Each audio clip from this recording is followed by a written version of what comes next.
Your boy went and gone and did it. He went and gone and did it. Let me show you guys what I went and gone and did.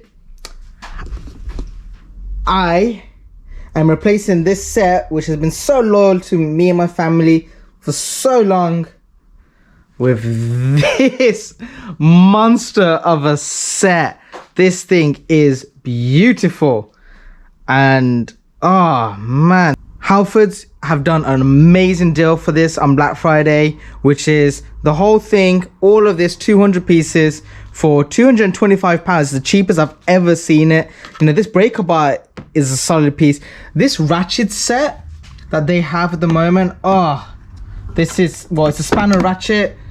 This alone, this whole set, not even this full amount, I think it's I think the set that they do don't come with the 6 and the 7mm one, so it's from 8 up to 19. That on its own is like £60. Okay, this is amazing. Lifetime warranty. Yo, Halfords, I got so much respect for that. That is seriously amazing. But a couple of bits and pieces with this that was annoying me was I needed to get this, basically. This is all well, at the moment, this is what I needed. I needed a 21mm deep socket, and I also needed a 16mm.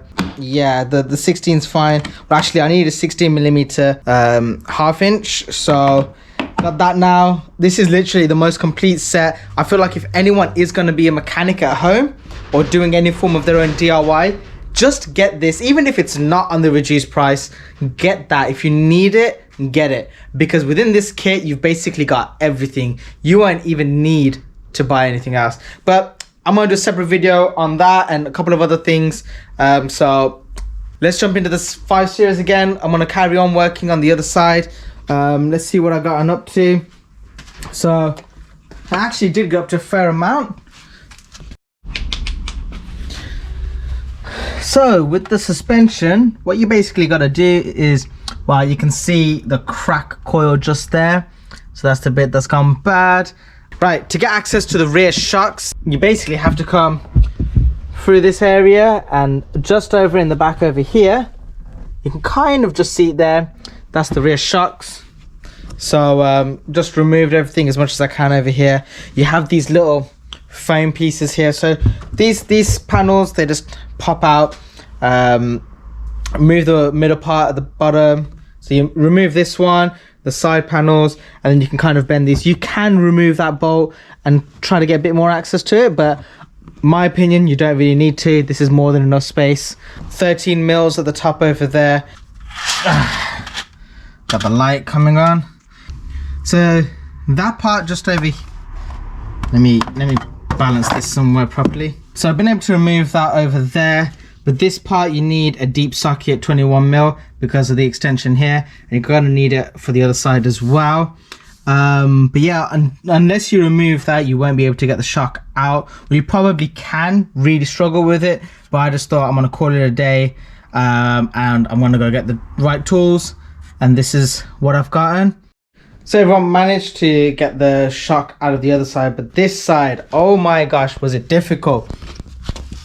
So the 18mm bolt that goes with the back of the shock, well, on the other side you can get a jack underneath it just here, jack it up with the 18mm spanner coming out, and then you can basically break that nut loose. That's obviously once you've applied something like WD-40 or something like that, but on this side you can't jack it up from this side. Where there's loads of space, you gotta jack it up from this side. So I had to do the where's the spanners gone? I had to do the old trick where you get two spanners kind of joined together, because one wasn't able to reach past here. So let me see if I've got the other 18mm. Here it is. So in essence what you do is you get the 18mm, you attach it on here, you get the circle part here, you hook it in like this, and then in essence you've got an extension now. I put the jack over here and that just cracked it loose. Since cracking it loose, got the long breaker bar up, attached it through there with an extension, and then I sat at the back over here, put my foot on it and pushed it down, and I've been able to get it a lot looser now. So now's the fun time of removing that, removing the 13 mils at the top, and I should be able to take out the shock. Reason why I'm not measuring against this one at the moment is because this one's got the broken coil on it just over here. So I don't want to measure against that. So I want to measure against this to see what the stock ride height is. So when I make the new ones, it's a little bit lower than this. All you need to do really is take off the rear bolt here, and you can kind of wiggle this whole assembly out. So just undo the clips here for this plastic clip. Just try and bring the lighting up a bit more. So you undo that plastic clip, you'll be able to remove that out, and then you can take the whole shock out. It's kind of nice and easy. You do have to fiddle around a little bit, but at least you don't have to remove all the arms, which is good news for me because it's my sister's birthday soon, and I'm really wanting to get this car done before then, as a nice little gift to her. It's taken a lot of time with this, a big headache, but the less I have to chop up and stuff like that right now, the better, because I've got other projects to get on with. This is good news. That's basically the last bolt to remove, and then I'm on the home straight, so I can put everything back together. I'm seriously excited. I'm tired, I'm very tired, but I'm so excited to get to this point because this is the home straight now. Let's carry on with everything, and I'll catch up with you all shortly. Peace. So you are all about to witness just how much fun this can be to take out. Drop the shock down. There we go. It's off the little knuckle that it sits on. And you just gotta wiggle a lot of stuff around. Telling you, this car is just a workout. 2,000 years later. Yes! You scrub. Whew! Victory! Yes! Right, now it's time to get the new rear shock sorted. So I've got to measure these up. Should I have a look at these compared to the new ones? I think we should. Here is old, here is new. I'm telling you guys straight away off the bat, this is probably about 3-4 kilos heavier than this. This is so light.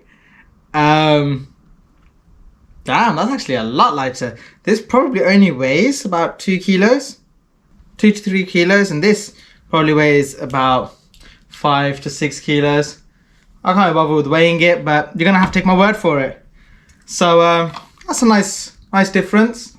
At the moment, that's quite a bit of a ride height difference. So I'm gonna get this a little bit closer again. Probably gonna go just about, I don't know, 1/8 of an inch lower, because it's still got to settle down to the new weight and stuff. So it's gonna technically go a little bit lower than that when the spring gets worn in.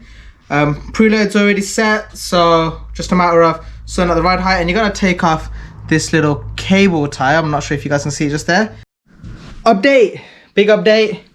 First rear coilover is now in. It's pretty awkward to get in there because the bottom piece is obviously, it's coming up, and you gotta, in essence, unless you're doing it a fair amount lower, you gotta get the bolts into the right place at the top, and then you can put the bottom one in correctly. So it was a bit awkward in that sense, but yeah, so I'm just bolting everything up here. This will be a big relief off my shoulders. What else was I gonna say? Oh yeah, so the bolt that holds on the rear shock, or the rear strut at the back, it's very clean. It's incredibly clean. I might apply a little bit of anti-seize just on the edge, just underneath here, just to stop that from ever seizing up.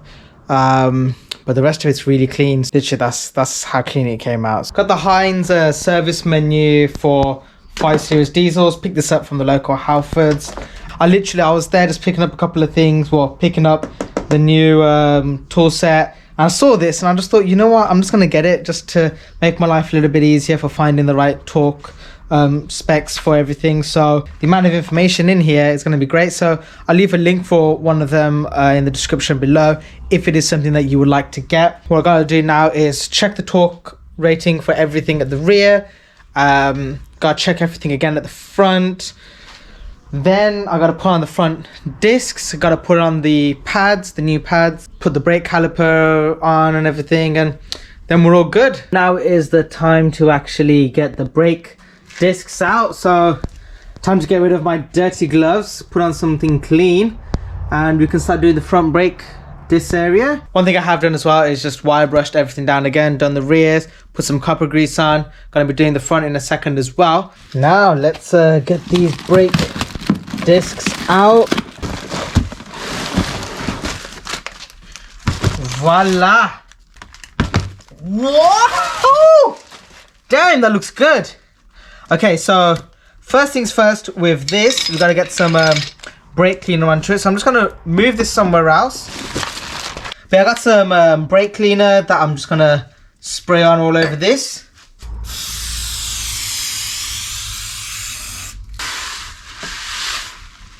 And you can see the actual disc now looks very matte compared to what it looked like before. It just means it's getting rid of all the oils from it. Oh, this is so nice. Yeah, so you can kind of see a bit more on this side. Move it around like that. Now that's one ready to install brake disc, and we're gonna go take this over to the front left hub and we'll get it installed. So just very quickly, try not to touch the actual disc part of it much. It's practically perfectly aligned.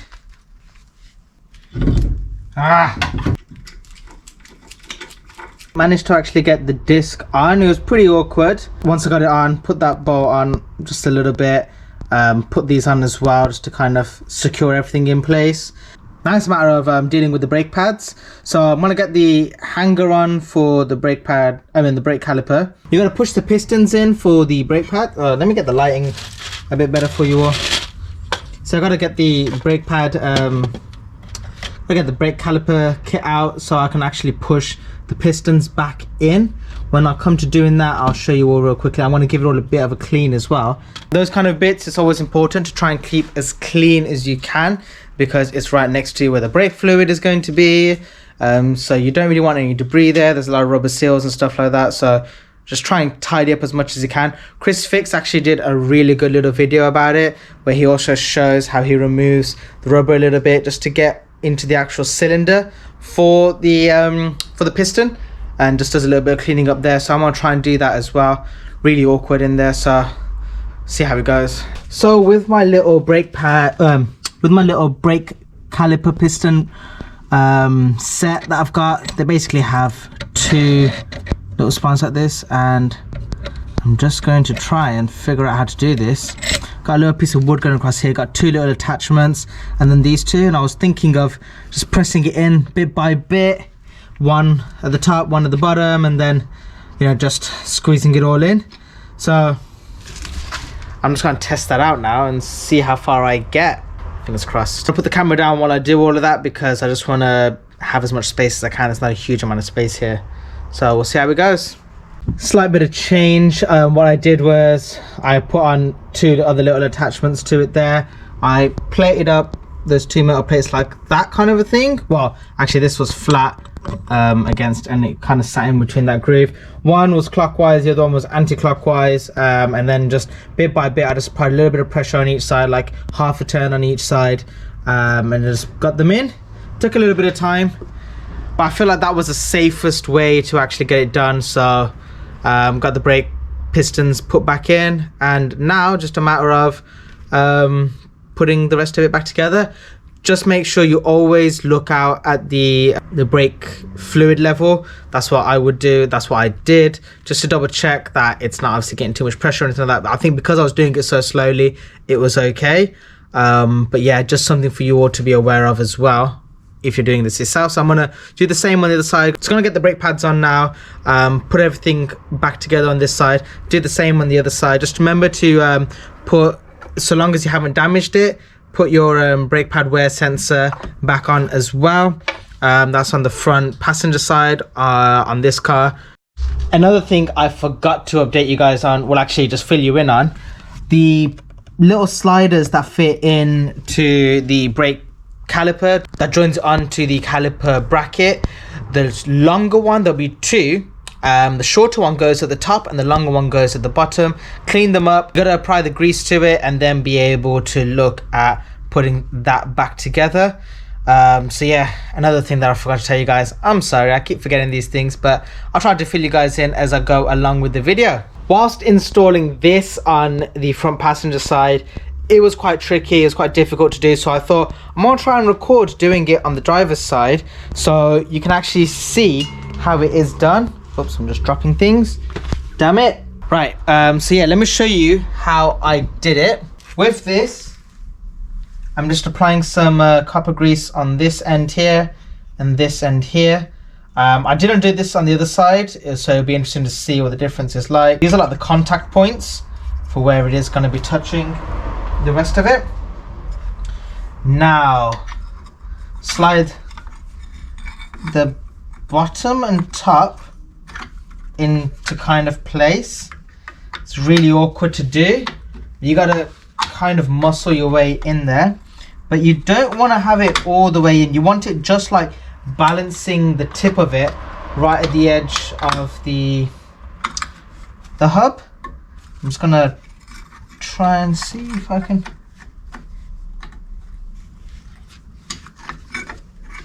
Watch me do it like so poorly this time that I'm gonna get fed up of recording it and thinking, oh, there you go, okay, right. Ah, damn it. It does seriously take a lot of trial and error. I did find it helpful to have a hammer nearby and a flathead screwdriver. So you'll see why in a second. But damn you, such a silly design.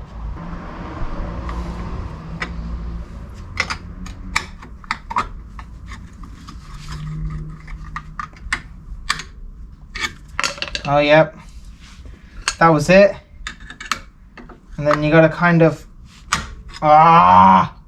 you gotta do that. You gotta let the top and the bottom catch on just slightly, and then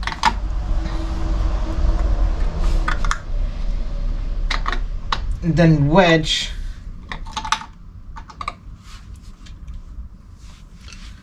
push it out through here. No, from here. There we go. Way, I'm so happy I got that on film. Hopefully that's in decent quality.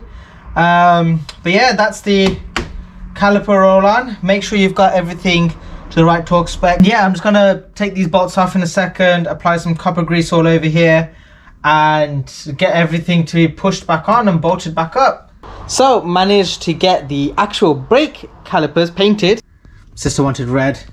It looks very, very, very bright right now, but obviously it's not going to look anywhere near as bright as that, especially over time. It's the same red that I went for on my 6 Series, so it looks really good. It matches any red parts of the car really nicely, so the rear lights and stuff.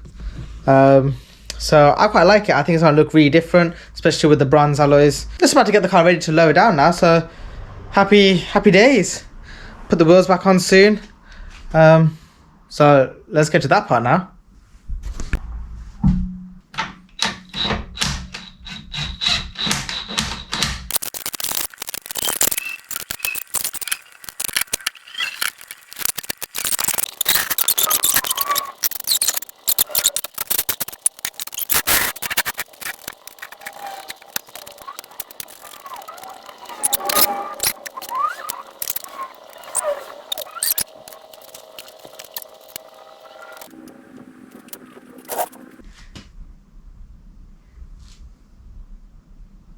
That can't be right.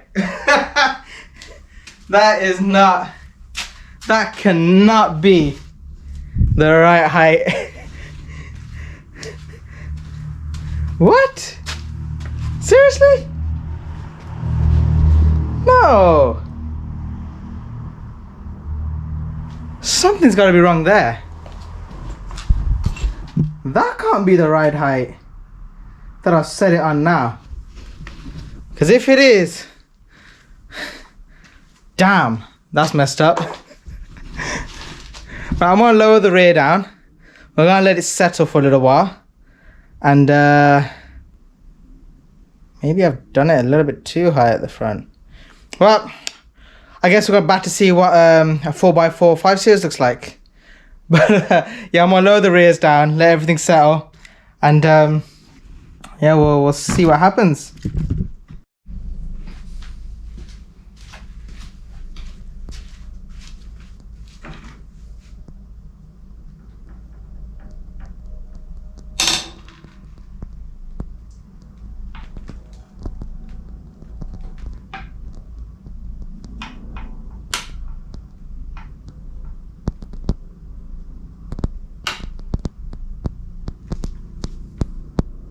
It's looking a little bit lower, but still a little bit too high. I can't believe it, but yeah, that's definitely too high. I was hoping I'll be closer than this. Ah, it is what it is. Let's go. I didn't realize this coilovers can go that high up. No way. Right, we are not ending the episode here. We are definitely gonna jack the car up. I'm gonna take each wheel off and then just frick, the rears are really annoying to lower, I think. Well, actually they might not be. We'll find out one way or another. That's way too high. Oh my god, you can actually feel a fist under there. Let's see what the front is like. Yep, but that was measured at the... Okay, right, so everything I said earlier about measuring against the stock ones and seeing the right... Well, it looks like you can measure it to that same setting, but it ends up like this, so I probably wouldn't recommend it. Alright everyone, so what I'm going to need to do now is, you see this massive gap here? Let me demonstrate to you guys. This massive gap, well, I'm going to take the measure from the top of this part here to the bottom of this. The other side was 14 centimeters. Let's double check with this side. Yep, looks about the same. Do that properly in a second. Reducing it by 4 centimeters, which should be enough to bring it down to a decent height. Then we will adjust it lower if we need to. So you loosen this one first, raise it up to where you want it to be ideally. And then with the bigger C-spanner, so hold on, let me show you all. The little one, you use it this way. I need to get a hammer and loosen this one. And then the big one over here, you tighten it that way and it'll bring the entire shock down. If you wanted to raise the car, then you just do the opposite, but I'm just going to get that done now. That should be enough to loosen it. Hang on. Now that I've got it all loose, just going to raise this up. Don't need the spanner for now. And so from here now, as you can see, top one, just got to rotate it this way, and that will bring the whole shock all the way down. That's the measurement that we needed to get it to.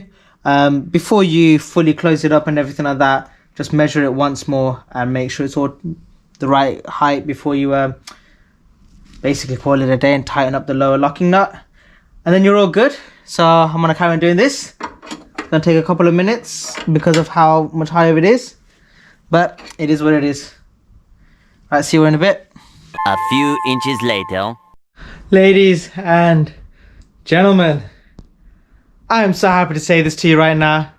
The car is finished. I just got to hook up the battery again, get the car out the garage. But I've got a few cars in front of the garage right now, so I got to get those moved before I can get it out. But let's have a quick look at the ride height. Woo-wee! I would say that's about right. The front's a little bit higher at the moment. Only reason why, well, when I say a little bit higher, I probably mean like a couple of mil higher. Only reason why I've left it like that is because I just got a feeling that the front's gonna just drop a little bit lower. But we'll see how it goes. I feel like obviously when you sit in the car, Normally you have people in the front, blah, blah, blah. But yeah, the car is actually done, and this ride height looks so good. This to me looks like the perfect ride height for the UK roads. Obviously, if you live somewhere else in the world with smoother roads and less potholes, you can probably go a little bit lower. But you got just about a finger at the rear. Let's check out the front. Is just over a finger at the front, so looks really good. I've got all the suspension down to soft at the moment, just because I feel like it's a good place to start. If you want to add a little bit more firmness anywhere, then you can do so. I think the rear might be good to add a little bit of firmness to, just to keep it a little bit more planted. But at the same time, we'll see how it goes. You know, it's gonna be exciting to see what these coilovers are like on the streets. So yeah, ooh wee! I hope you all did enjoy this video. This car has just literally been a headache. You know what, I'm just gonna put the GoPro down for a second. The car, oh man, every day near enough for the last month or so, just trying to do a little bit here, a little bit there. My clothes, oh man, the amount of times I've had to wash them, get them dirty again, wash them, get dirty. It's just, genuinely, this shouldn't have been this hard. Couple of things that I've learned from doing this is, one, making sure that you actually clean the bottom of your car. It sounds silly, it sounds like something that not many people will think about, but keeping your car clean underneath, keeping bits and pieces away from debris and rust and, you know, gathering a lot of dirt, and then that dirt kind of just embedding itself to other bits and pieces. It's not worth the hassle. Genuinely, going forward, I actually think even with my other cars, I'm just gonna get them in here, jack them up, and just give them a good clean on all the suspension parts. You don't have to do the whole underneath of the car, but just your suspension parts could do with it. It's one of those things that, you know, I've seen car cleaning channels do a lot about it, but not many videos where mechanics and stuff like that, or people that actually do DIY stuff to their cars, talk about actually cleaning the underneath of your car, because it makes life a lot easier when it comes to working on it. Had this car been clean underneath and kept clean underneath, even if it was every few months or so, just giving a car a good little clean underneath, it would have made a big difference. There's a couple of places that I found in Birmingham that actually do some undercarriage cleaning, I think, so I'm gonna look into them a bit more once I go to them and actually give them a quick visit. Up next, I guess we'll do a quick little overview of the 5 Series and how it looks right now. Thank you to everyone for watching so far. This video, I can only imagine how long it is. You know, there's little bits and pieces that I've filmed throughout the build. And yeah, I hope to all see you in the next video. Next project, I'm not actually sure what it is yet. There's so many things constantly lining up for me, so I just gotta work through my list and see what I can do. I hope you all did enjoy this. If you did, please give it a thumbs up and leave a comment for me down below. It's always appreciated. Please subscribe for not just what I will be doing with this car, but all the other cars. Definitely gotta start with the E30 soon. I want to really get on with the wide arch body kit for that. You know, with winter and everything coming up, be just a nice little chill out time to actually work on the car, especially during lockdown. Some more videos will be coming out, trying to review some cars as well. So if you'd like to get your car reviewed by me, I'd really appreciate it. Just let me know. I'll put my email address in the description below. And yeah, thank you all for watching. Thanks for all being patient with me. I hope you all did enjoy the video, and I'll see you all in the next one. Peace out. Bye.